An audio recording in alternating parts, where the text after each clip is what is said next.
All right. Welcome to the Friday lineup builder for FanDuel and DraftKings for this college football slate. It's an interesting one. As always, I like to start with the player pool and then we'll get into building something. So, quarterback wise, Haynes King's my clear top option. He's going to be featured on both sites for me.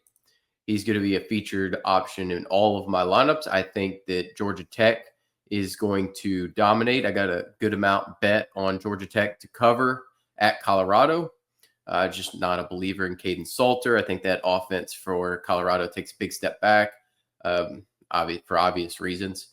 I think they do have weapons, but they still don't have a run game. Georgia Tech's defense is not as strong as their offense. Their offense is going to be absolutely nasty. Plenty of weapons for Haynes King. And King has double-digit touchdowns each of the last 2 years on the ground. When he's healthy, he is a dynamic weapon. He's just had some injury woes pop up, and that really cost them last year. If he can stay healthy, he is a top option throughout the course of this season, and they could be an ACC title contender with him healthy for the entire year.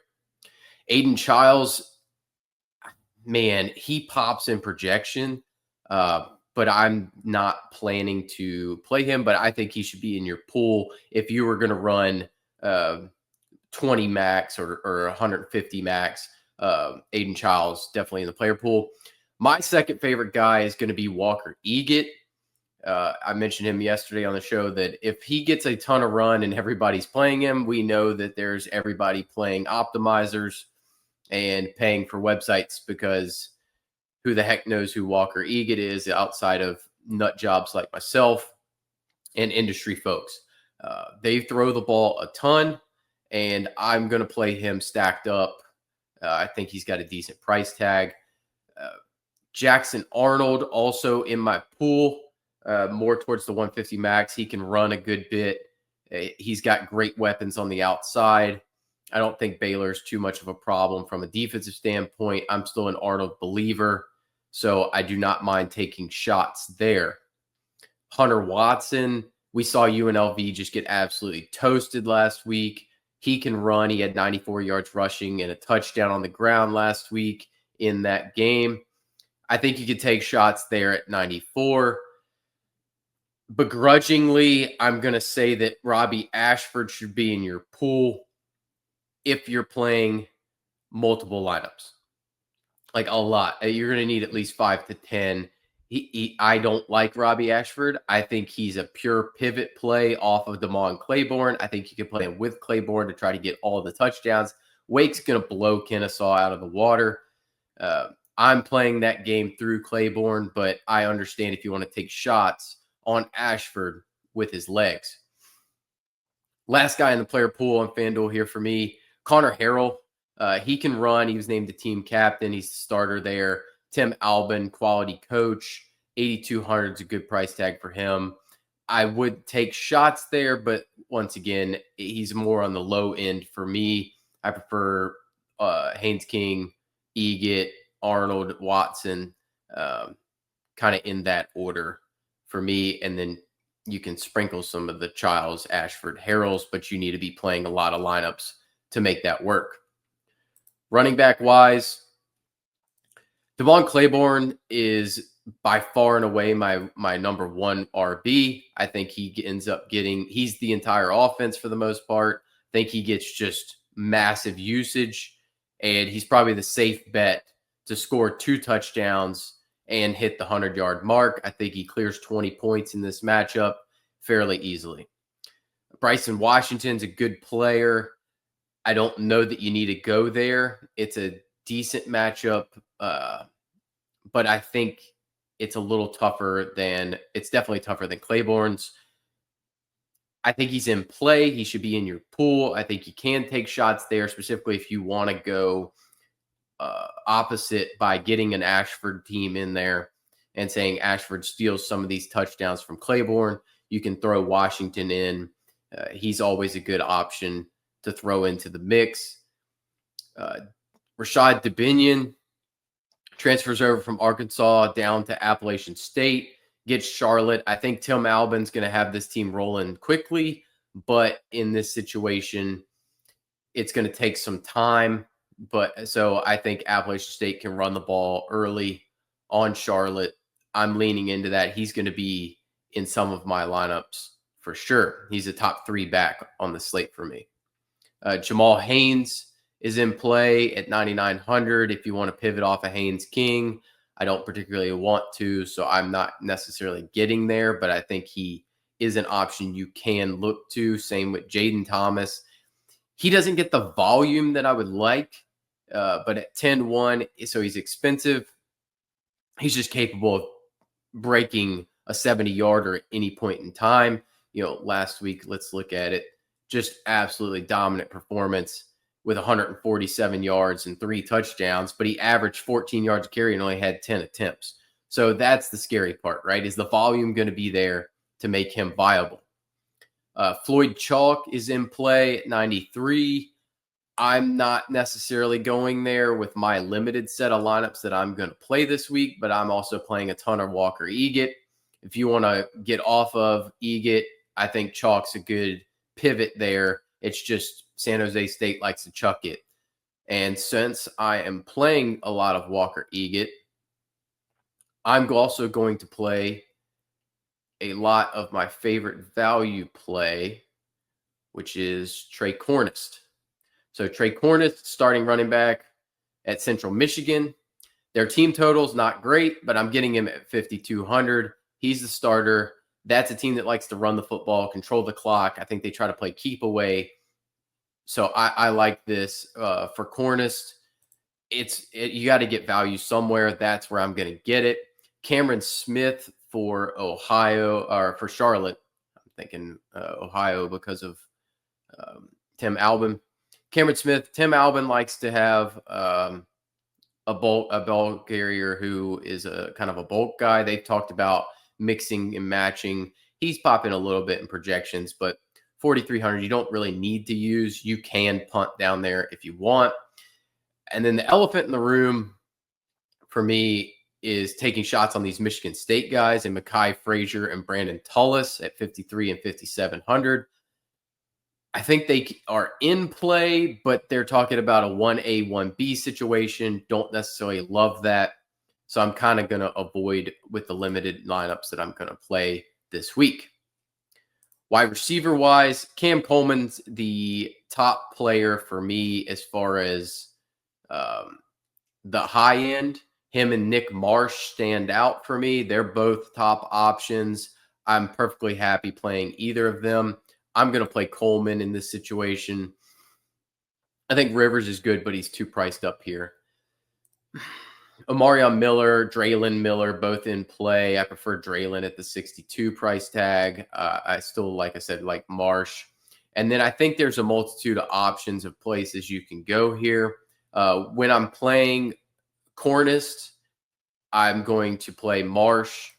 I like his touchdown equity. And then for obvious reasons, my top option and my lock play that you're going to need to throw in a lineup is Leland Smith for San Jose State. So if you're playing Walker Eget, you're going to want to play at least one, if not two, San Jose pass catchers. I had hoped it would be Matthew Coleman. He's not starting, so I don't appreciate that, considering I was heavily on Coleman to start the year. I think you go into that with those guys. I think Jaden Bradley for UNLV, he played well. He's in play at 6,900. If you want to pair up Robbie Ashford, which I would not advise, it's Micah Mays Jr. at 5,300. Who you're going to do it with. Jaden Barnes is in play for App State at 7K. Josh Cameron is going to be the top option for Baylor at 86. Never hate taking shots on Josh Cameron. He's a very good player. He could pop off for 2-3 touchdowns at any point in time. The slot wide receiver replacing Nick Nash. Nick Nash was the Triple Crown winner last year. I know everybody hyped Travis Hunter. It was Nick Nash from San Jose State. He had led the nation in catches, yards, and touchdowns. Replacing his position is Danny Scudero, very small guy. I lean Leland Smith over him. Leland Smith is now going to play the Justin Lockhart position, who also was a 1,000-yard receiver for San Jose State. So there is one other way so if you don't want to go Cornish as your punt option, you can go Scudero here, get the double stack with Eget. So this is another team that I'm going to have. And then that gives me Rashad Dubinion, who I really like. So this is the second iteration of a lineup that I'm definitely playing. Jaden McGowan, I think, is the top option for Charlotte at $5K. You want to slap him in, no issues there. If you want to mix and match some different guys in there. And Joseph Williams, I think the Colorado receiving stuff is very interesting. Draylon Miller, I think, plays a little bit of running back, gets some passes. They scheme touches to him. So 6,200 is probably my favorite play from the Colorado receiving side. Like I said, Omarion Miller at 81 is fine. Joseph Williams at 68, fine. I probably lean Malik Rutherford for Georgia Tech if I was going to pair a guy with Haynes King at 7,300. I prefer that over paying the 94 for Eric Rivers, but I do think Eric Rivers going forward will be a great option. Let's switch on over to DK. So DraftKings, looking at this slate is interesting as well. It's a little bit easier to fit guys in than the Thursday slate was. Thursday was just a nightmare.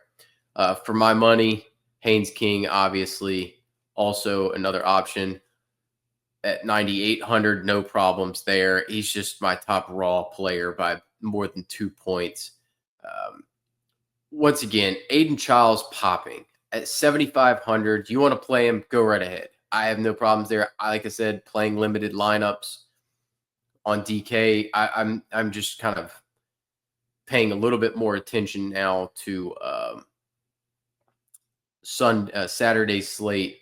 Thursday gets a lot of hype. I think the forgotten slate's going to kind of be this Friday slate, and it's not as sexy of a slate, in my opinion.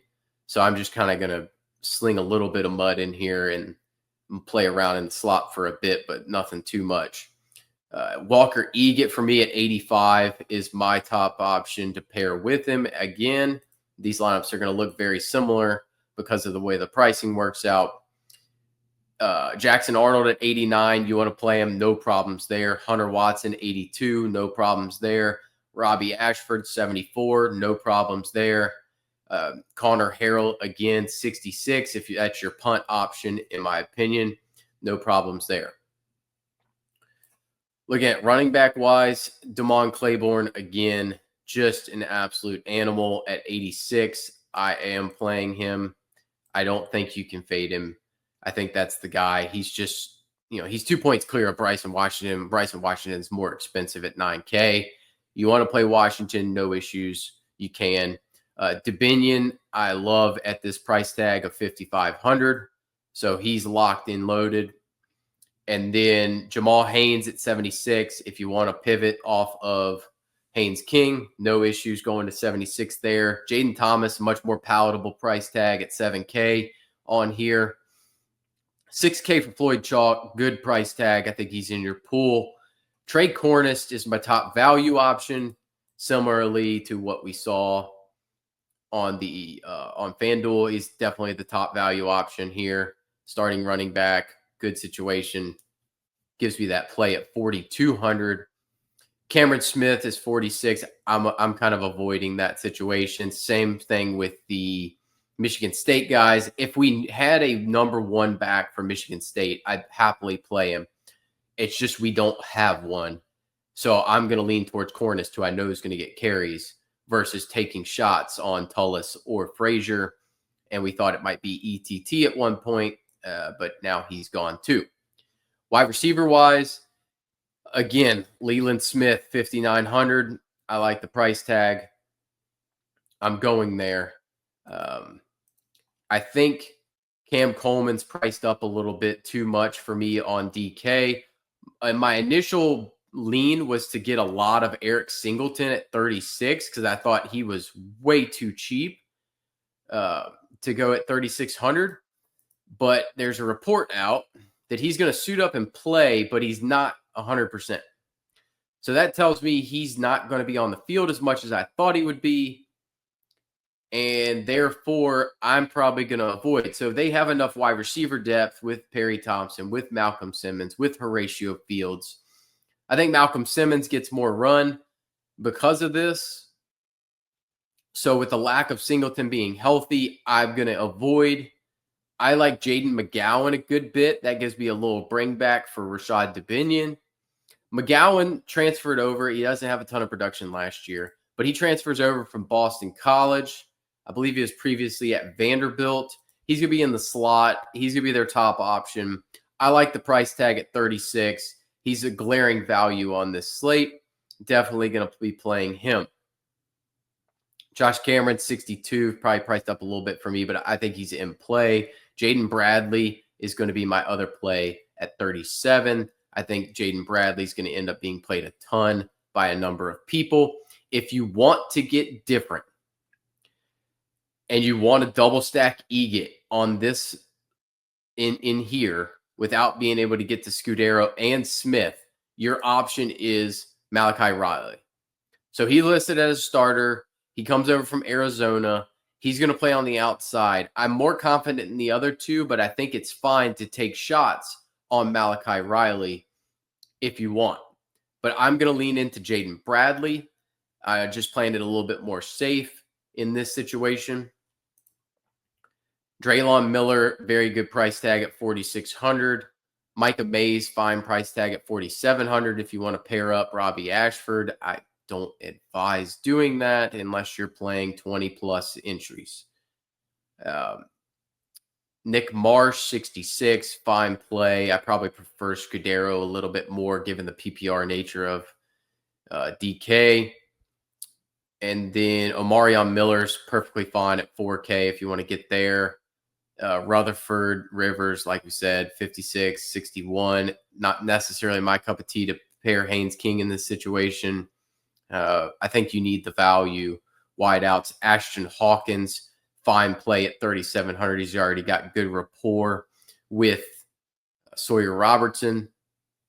And then you can take shots down here. So other cheapies like Gabriel Binyard from Kennesaw, he's popping a little bit in projections at 3,600. And then Tyleek Williams, I've seen him play well before for Buffalo. He transferred over to Western Michigan, 3,400. Or no, Tyleek Williams came from Georgia State, maybe. But anyway, he transferred into Western Michigan. He's an option. I don't know what I want to go there, given that they're playing Michigan State and the talent differential. Grady O'Neal at 3K is a fine option for Sam Houston. He played out of the slot last week, really destroyed my, what was his name? The $4,500 kid from Sam Houston that I thought was going to end up playing the slot. He didn't. It was Grady O'Neal. Granted, Grady O'Neal, like he had a concussion. He was the guy who was laid out with rigor mortis last week. So maybe he plays, maybe he doesn't. That might be something you're going to need to keep an eye on. And Dalton Stroman from App State, also interesting, but I would probably lean into Jaden Barnes at App State over Dalton Stroman. So nothing too crazy this week on this team, but this is kind of what I'm going to go with. Like I said, you can double stack with Malachi Riley right here if you want to get a double on Eget. But fairly straightforward slate. There's some options here